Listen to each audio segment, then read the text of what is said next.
vou ler um rápido currículo da professora Valdete.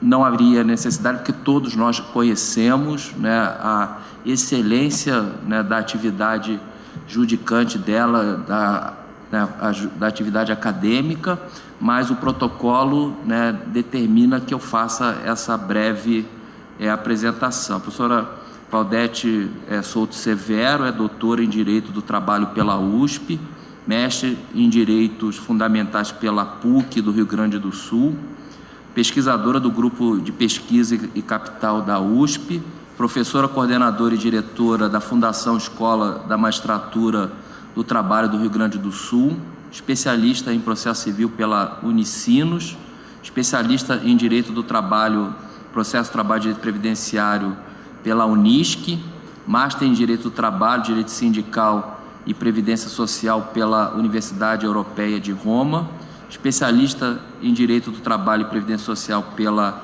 Universidade da República do Uruguai, juíza do trabalho no Tribunal Regional do Trabalho da 4ª Região, membro da Associação Juízes pela Democracia, da Associação Latino-Americana de Juízes do Trabalho e, né, uma grande defensora dos direitos fundamentais dos trabalhadores, e a quem eu passo a palavra já agradecendo imensamente pela NPT, pela essa disponibilidade. Obrigada, Augusto. Boa tarde a todas e todos. Eu já peço desculpa de antemão, porque o meu problema tem a ver com a voz, então eu vou tentar não me empolgar demais para não começar a tossir no meio da fala.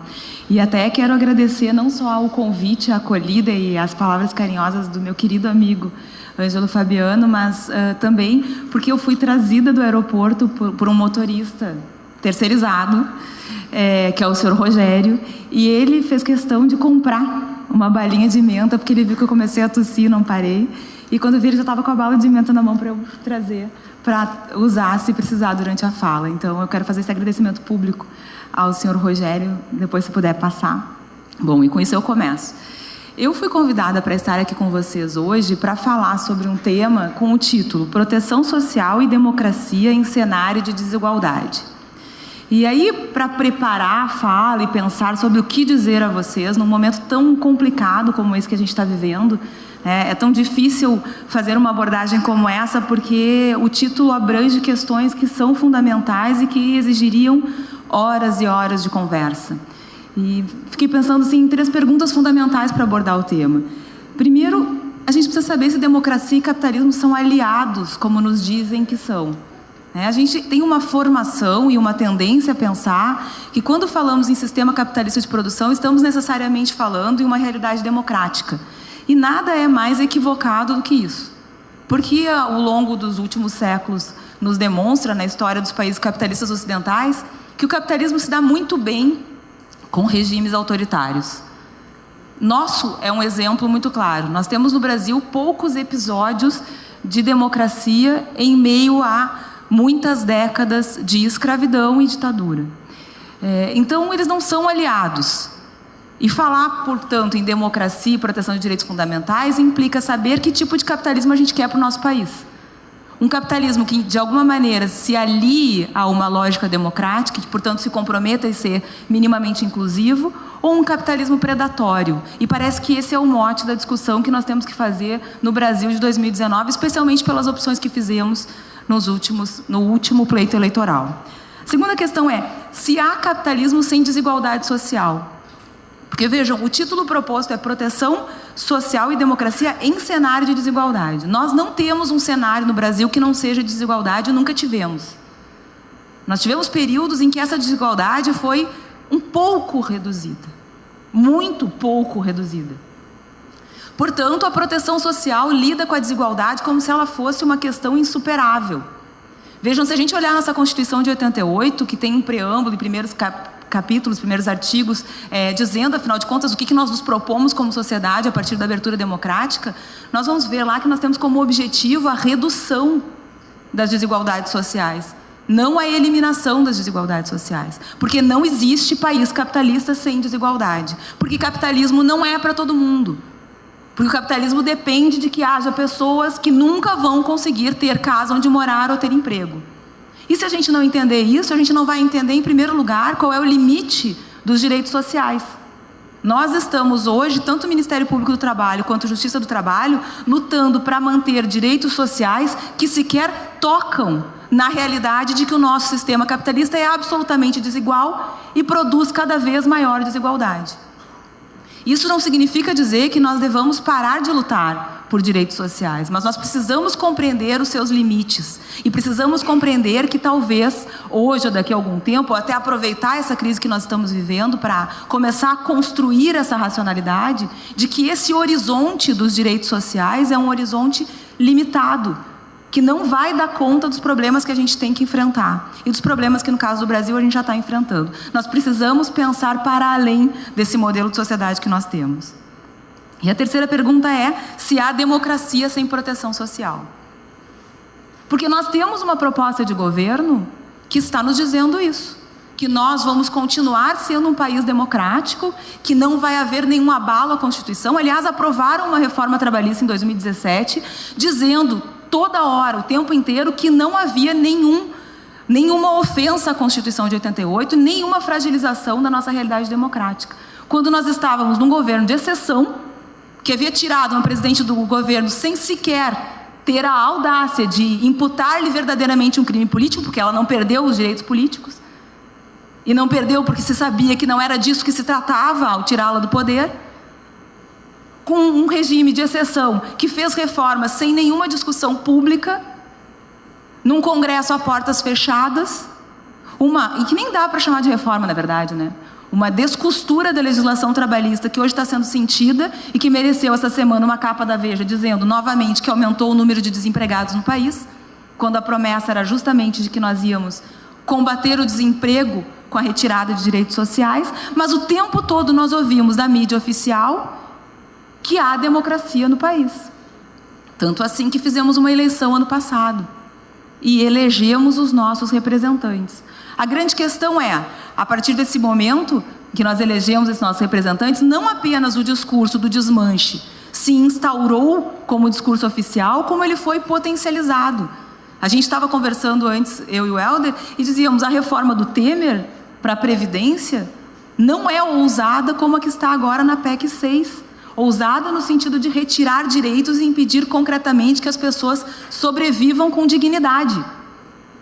Então a gente precisa se perguntar, será que há realidade democrática possível numa sociedade que não tenha um mínimo de proteção social? E vejam, eu poderia estar aqui discutindo com as senhoras e com os senhores, mesmo antes da reforma trabalhista ser aprovada do jeito que foi, ou de nós termos essa reforma da Previdência no nosso horizonte próximo. E eu iria dizer aos senhores e às senhoras do mesmo jeito que nós não temos proteção social no nosso país. Nunca tivemos. E o que nós estamos fazendo agora é rifar o pouco de direitos que sequer são passíveis de serem exercidos na prática das relações de trabalho. Em nome do quê? Para melhorar exatamente o quê? Para ter um convívio democrático melhor? Para que os nossos filhos possam ir à escola sem ter medo de serem assaltados ou fuzilados? Para poder sair às ruas sem medo de violência? Porque se esse é o nosso objetivo, nós estamos caminhando no sentido contrário de atingir esses objetivos. E por que eu estou fazendo essa afirmação tão forte? E é uma reflexão que eu quero fazer com vocês hoje, de que nós nunca tivemos efetiva proteção social no país e nós estamos brigando para manter um mínimo de direitos que sequer dá à maioria absoluta das pessoas que vivem no nosso país condições decentes de vida. Porque nós vivemos num país que teve mais de 400 anos de escravidão institucionalizada. E que acabou com a escravidão com uma lei tão perversa quanto a PEC 6. Porque era uma lei de um artigo só, que dizia, fica abolida a escravidão no Brasil. Numa época em que mais de 80% da população brasileira era formada por escravizados. Para onde foi essa gente? Esses viraram os nossos operários com carteira assinada. Só que a lógica de senhor e escravo não nos abandonou. E nada nos demonstra com maior clareza que até hoje nós reproduzimos a lógica de senhor e escravo nas relações de trabalho no Brasil, do que as dificuldades que temos para reconhecer, por exemplo, direitos às trabalhadoras, e sim, a maioria absoluta é formada por mulheres, as trabalhadoras em ambiente doméstico. Vejam, nós que tivemos uma Constituição em 88, que é considerada a Constituição cidadã, e que realmente é importantíssima por tudo que traz como projeto para o Estado brasileiro, não conseguimos até hoje, 2019, retirar do texto constitucional o parágrafo único do artigo 7º. Nós seguimos tendo, apesar da Convenção 189, apesar da lei complementar, e se vocês lembram, quando a lei complementar para os domésticos entrou em discussão, a mídia toda saiu dizendo que nós terminaríamos com o trabalho doméstico, e entrevistava as trabalhadoras, e as trabalhadoras diziam, por favor, eu não quero direitos, não aprovem essa lei, lembram disso? Uma lei que não traz nenhuma novidade, uma lei que permite 12 horas de trabalho por dia, uma lei que diz que se a trabalhadora doméstica estiver acompanhando os patrões numa viagem, ela não está trabalhando. Essa foi a nossa revolução. Nós sequer conseguimos cancelar o parágrafo único do artigo 7º, porque até hoje nós tratamos o trabalhador doméstico como um trabalhador de segunda categoria. O que é isso, se não uma mentalidade, uma cultura de senhor e escravo? Quando nós conseguimos, com essa lei de um único artigo, acabar com a escravidão institucionalizada e lidar com discursos oficiais de pessoas que até hoje são exaltadas, inclusive em nosso ensino, que defendiam não só a escravidão, como a necessidade de indenizar os patrões, os senhores que iam perder a sua mercadoria, nós não fizemos nenhuma política pública de inclusão. Essas pessoas não tinham onde morar e não tinham onde trabalhar. E tiveram que aceitar as condições de trabalho que lhe foram oferecidas. Que proteção social é essa? Mas tudo bem, dirão os senhores, nós evoluímos, nós seguimos caminhando, é verdade. Mas seguimos caminhando a passos lentos e, de novo, com mais episódios e com muito mais tempo de ditadura no Brasil do que de democracia. E eu vou ficar só com o último episódio que nós tivemos, e que o presidente que foi eleito por mais de 57 milhões de pessoas nesse país declarou que devia ser comemorado, que é o golpe de 64. Vejam, nós tivemos mais de 2 décadas de uma exceção institucionalizada que perseguiu e matou e dizimou o movimento sindical no Brasil, e perseguiu e matou todos aqueles que pensavam de forma diferente. Mas nós terminamos essas 2 décadas e pouco de ditadura militar, de novo sem prestar contas com aquilo que tínhamos feito com essas pessoas. Da mesma forma como nós acabamos com a escravidão sem política de inclusão social, nós acabamos com a ditadura militar sem prestar contas daquilo que foi feito nessas 2 décadas. Ninguém pagou pela tortura e pela morte de tanta gente cujos corpos até hoje sequer foram encontrados. O resultado disso é chegar em 2016 e ver um deputado federal numa sessão oficial, passada inclusive para outros países do mundo inteiro, homenagear um torturador quando declarou seu voto. Eu estava assistindo aquela sessão e pensei, bom, amanhã todas as capas de jornais e revistas vão falar disso, e esse cara vai ser expulso da Câmara dos Deputados. Vai ser execrado. Como é possível que alguém dedique o voto? E vejam, eu não estou defendendo presidente A ou presidente B. Havia uma mulher sendo julgada lá. Uma mulher que foi presa e foi torturada. E um dos parlamentares que foi eleito para defender os direitos dos cidadãos e cidadãs do Brasil dedicou o seu voto ao torturador dessa mulher e ainda disse o pavor de Dilma Rousseff. Porque ele fez questão que ela lembrasse que ela esteve presa, foi colocada no pau de arara, perdeu um dente com um soco que levou do torturador enquanto estava presa. Ele invocou nessa mulher as lembranças da tortura. O que aconteceu com esse sujeito? Foi expulso da Câmara dos Deputados? Não. Ele foi eleito. Ele foi eleito presidente da República por mais de 57 milhões de votos em 2018. O que isso significa, gente? Que se a gente não presta contas do nosso passado, se a gente não encara toda a maldade que uma sociedade consegue gerar e disseminar em momentos de exceção, como foi o momento da ditadura militar, esses fantasmas voltam para nos assombrar. E é só por isso que hoje a gente consegue lidar com reformas como a da PEC 6 sem se escandalizar. Porque se nós ouvimos uma declaração de voto como essa e não nos escandalizamos, por que nos escandalizaríamos com uma remuneração de R$400 fixada no texto constitucional? Ou com uma fixação de idade para aposentadoria de 62, 65 anos, mas devendo ser revista a cada 4 anos, conforme aumentar a expectativa de vida, e conforme aumentar a expectativa de vida, aumenta então a idade para se aposentar. Uma contribuição de 40 anos numa realidade em que as pessoas não têm emprego, e que, portanto, ter carteira assinada o tempo inteiro é um desafio inatingível, uma missão impossível. Como é possível que isso não nos escandalize? Talvez a gente tenha que rever o nosso passado para poder compreender o momento presente. E eu dizia a vocês, não há proteção social no país, porque mesmo com a Constituição de 88, que é esse projeto tão bonito que nós conseguimos realmente colocar num texto como um projeto de sociedade que queríamos ser, esse projeto, em larga medida, nunca saiu do papel. E do meu lugar de fala, que é a Justiça do Trabalho, que é o lugar de fala das senhoras e dos senhores também, basta a gente pensar no único direito que deveria ter sido imediatamente regulamentado e nunca foi. E que é condição de possibilidade para todos os outros direitos trabalhistas. Não há proteção alguma contra a despedida no Brasil. Isso significa dizer, gente, que mesmo que a gente não fale de reforma trabalhista e de reforma da Previdência, não existe direito do trabalho no Brasil. Enquanto a mídia oficial e essas pessoas que querem fazer terra arrasada do país que nós temos, ficam dizendo todos os dias que os trabalhadores têm direitos demais, que é o direito do trabalho que atrapalha a economia, a realidade é que a maioria absoluta das pessoas que vivem daquilo que fazem, do trabalho que realizam, não conseguem exercer direito algum no ambiente de trabalho. Porque sabem que se ousarem exercer algum direito, serão despedidas. E lá fora tem uma fila, vocês viram semana passada, né? A fila de 15 mil pessoas aguardando para uma vaga de emprego.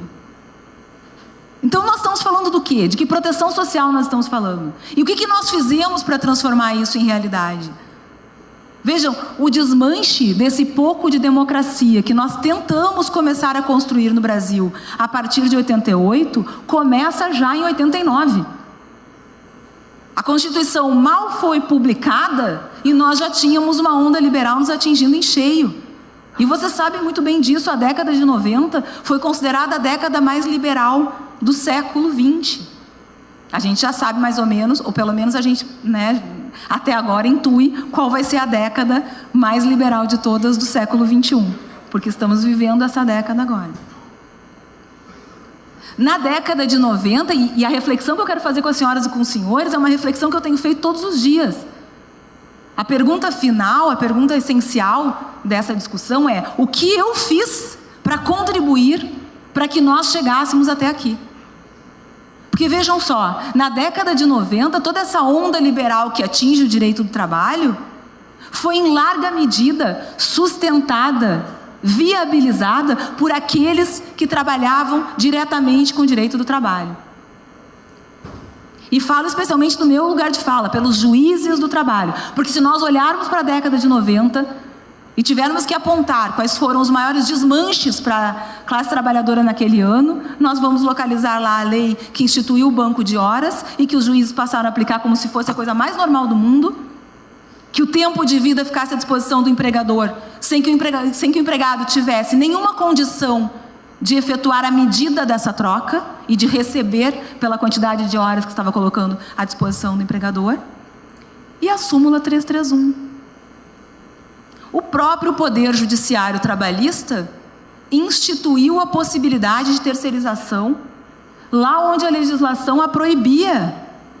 Nós inventamos o conceito de atividade meio e de atividade fim.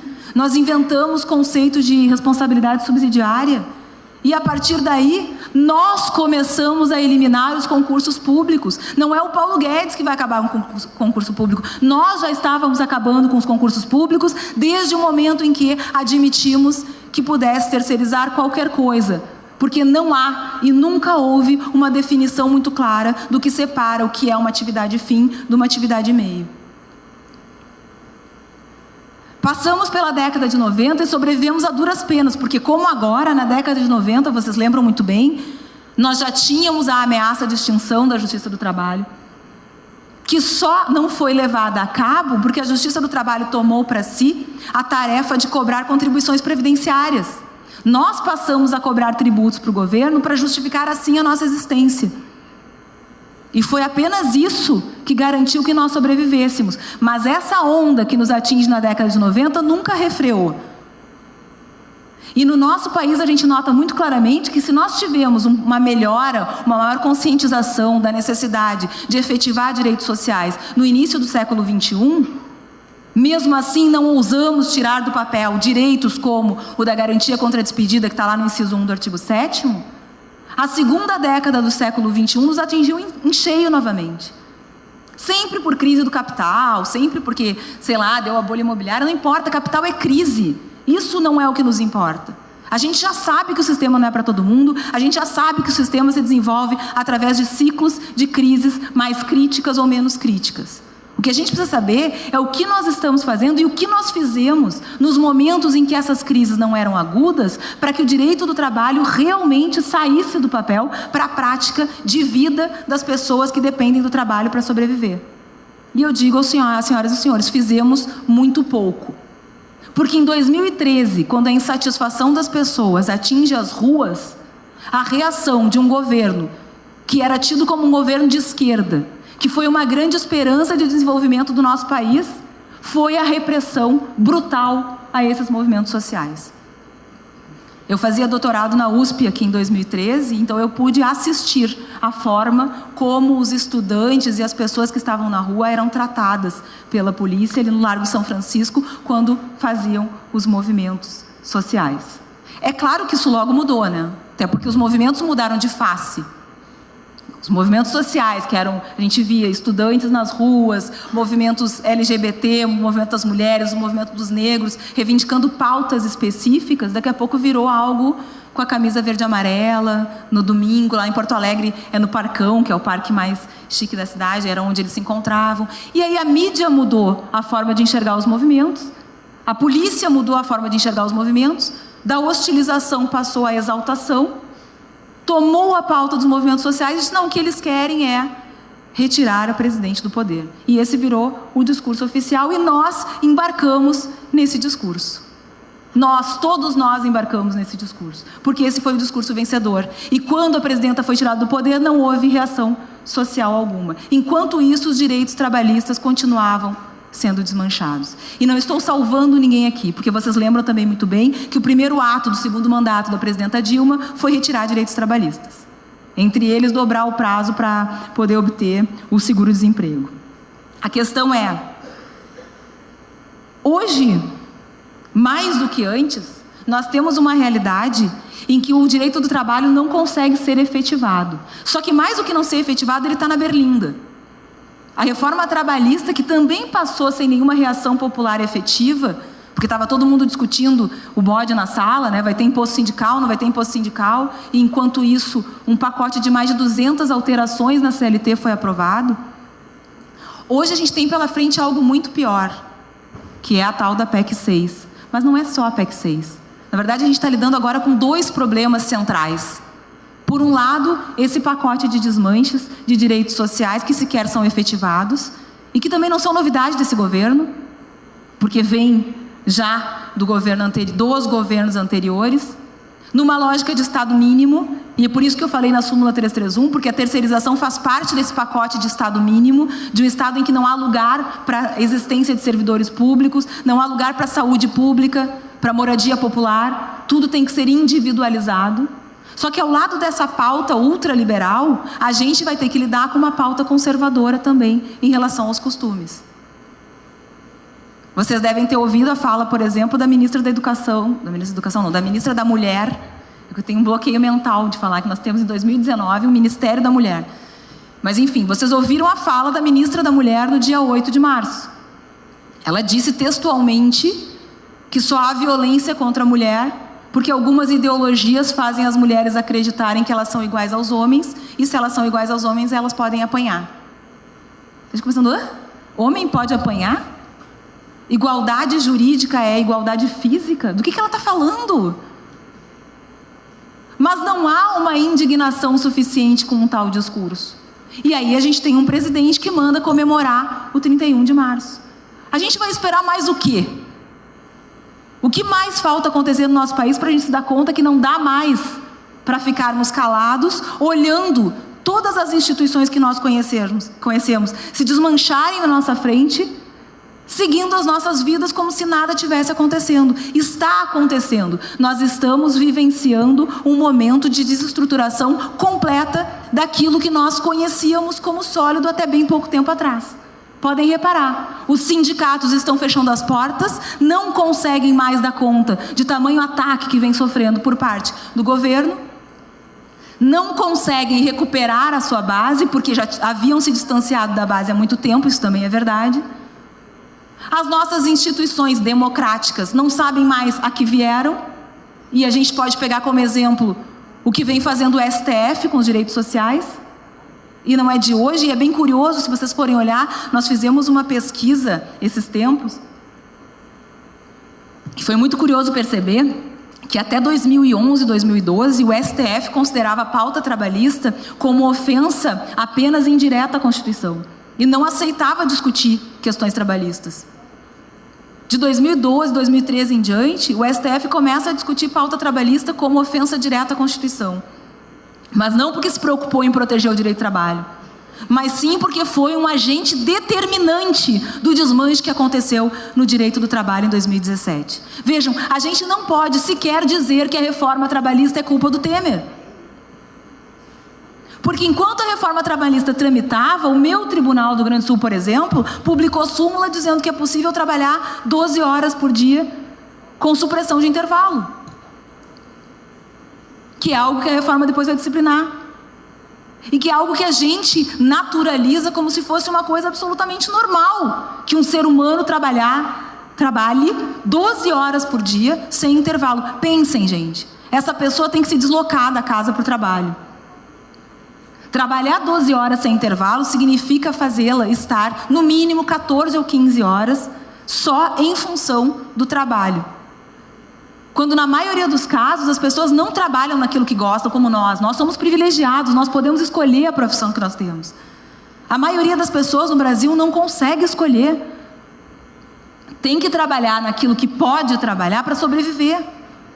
É razoável que em 2019, com toda a tecnologia que nós temos, com todos os estudos que dizem que nós podíamos trabalhar menos, que se todos trabalhassem 3 ou 4 horas por dia, haveria emprego para todo mundo e trabalho em quantidade suficiente. É razoável que o poder judiciário trabalhista, que o poder judiciário máximo, que é do STF, estejam chancelando jornadas de 12 horas sem intervalo.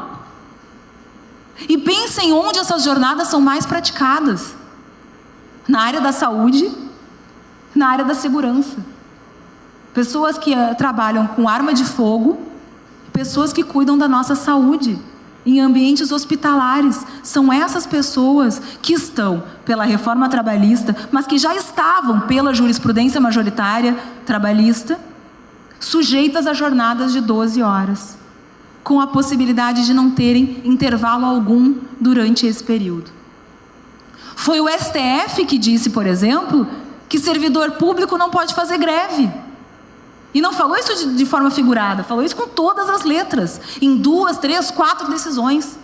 Tem uma delas, inclusive, que o Toffoli cita um voto que é da década de 90, em que ele usa a seguinte metáfora: assim como é possível matar em legítima defesa, essa é a metáfora, também é possível afirmar que, embora detentores do direito de greve, os servidores não podem exercê-lo.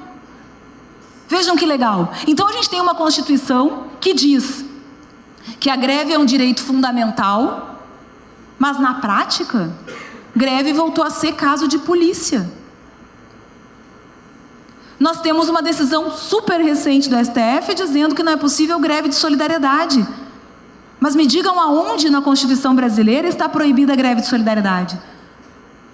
Nem na lei de 89, que tenta limitar o direito fundamental de greve, não há vedação à greve de solidariedade. Aliás, aqui eu parabenizo a ANPT, porque tem um parecer em relação à greve do dia 27 de abril de 2017, que foi uma greve política de solidariedade em função da reforma trabalhista, e o parecer da ANPT no sentido de que sim, é possível greve de solidariedade no Brasil. Mas é uma posição isolada. O STF foi quem reduziu a prescrição do FGTS de 30 para 5 anos. O STF foi quem disse que é possível terceirizar qualquer coisa, não foi a reforma. Nós já tínhamos decisões, mais de uma do STF, dizendo que é possível terceirizar em qualquer tipo de atividade, especialmente na administração pública.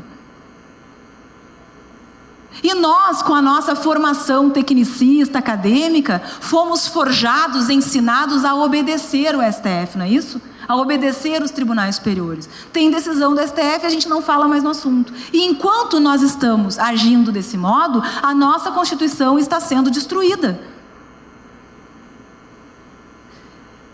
E não agir desse modo depende da atuação de cada juiz, cada juíza, cada procurador e procuradora, cada advogado e advogada. E aqui eu vou ter que dizer para vocês que talvez o Ministério Público do Trabalho tenha ainda mais responsabilidade nisso do que os juízes, que, como vocês sabem, precisam ser provocados e são naturalmente conservadores.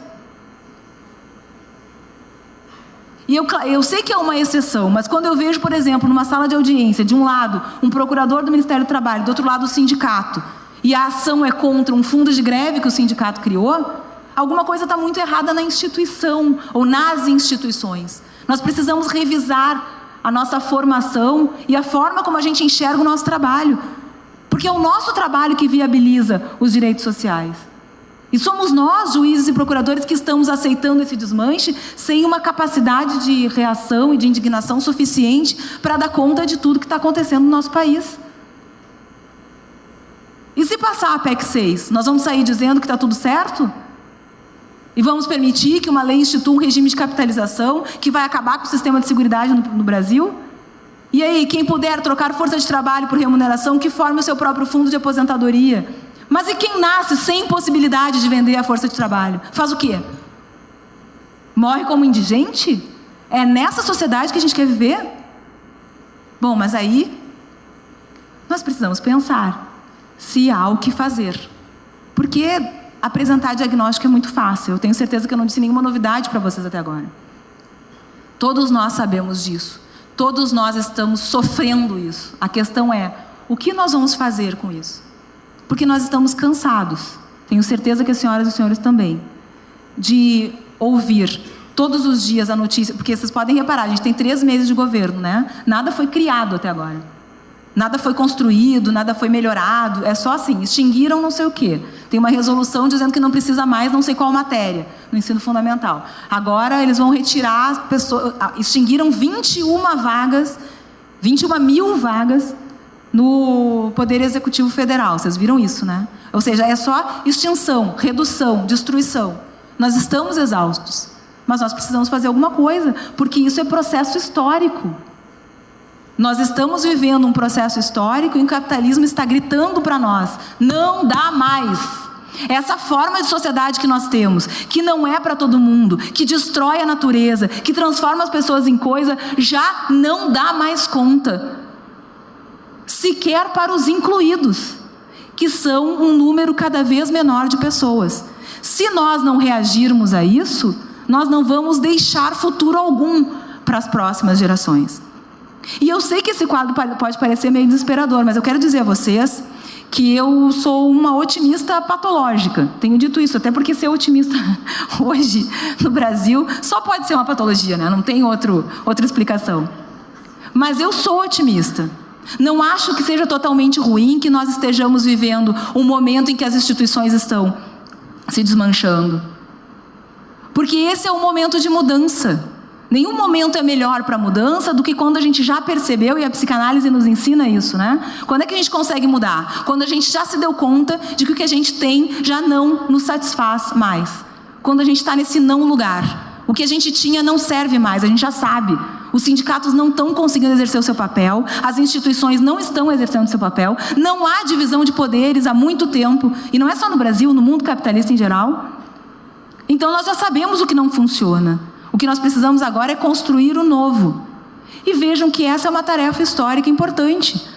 E é uma tarefa histórica que, embora pareça grandiosa, vai ser construída nos pequenos gestos. Nós precisamos assumir uma postura de compromisso. Não dá mais para ficar em cima do muro. Não dá mais para dizer, pois é, eu sei, é difícil, mas tem súmula. Não, nós precisamos assumir uma postura que se comprometa com os direitos sociais. Se nós queremos poder, daqui a 5, 6, 10 anos, de novo nos encontrarmos e falar sobre proteção social e sobre democracia, a gente precisa fazer alguma coisa para que ainda haja democracia e direitos sociais no Brasil daqui a 5 ou 10 anos. E nós estamos num nicho privilegiado da sociedade. Se nós não nos mexermos, quem nós esperamos que vá se mexer? Nós esperamos que as pessoas que estão lá trabalhando 12, 13 horas por dia, trabalhando para comer no dia seguinte, que depois pegam ônibus ou lotações lotadas de gente para chegar em casa, que essas pessoas que estão esgotadas, que estão literalmente morrendo de tanto trabalhar, que eles parem para pensar no que está acontecendo, que eles mudem a sua postura? Não, nós precisamos mudar. Mudar em gestos que nós tenhamos como consumidores, mas sobretudo mudar nos gestos que nós possamos ter no nosso trabalho. Nós precisamos começar a ser intransigentes em defesa dos direitos sociais. Eu não tenho nenhum receio em dizer isso aqui para os senhores, porque se nós não defendermos de forma intransigente a Constituição de 88, nós não vamos ter o que defender daqui a pouco. E não é apenas perder o nosso salário, o nosso cargo. Nós vamos perder as condições mínimas de sobreviver numa sociedade que vai virar um caos. Porque o projeto de Estado que estão nos propondo é um projeto de terra arrasada. É um projeto em que não sobra nada. Não sobra nem o mínimo que nós conseguimos colocar na Constituição de 88. Então ou a gente assume a nossa parte nessa tarefa, ou nós não vamos poder sequer nos queixar depois, quando nós perdemos completamente ou esgaçarmos completamente o tecido social.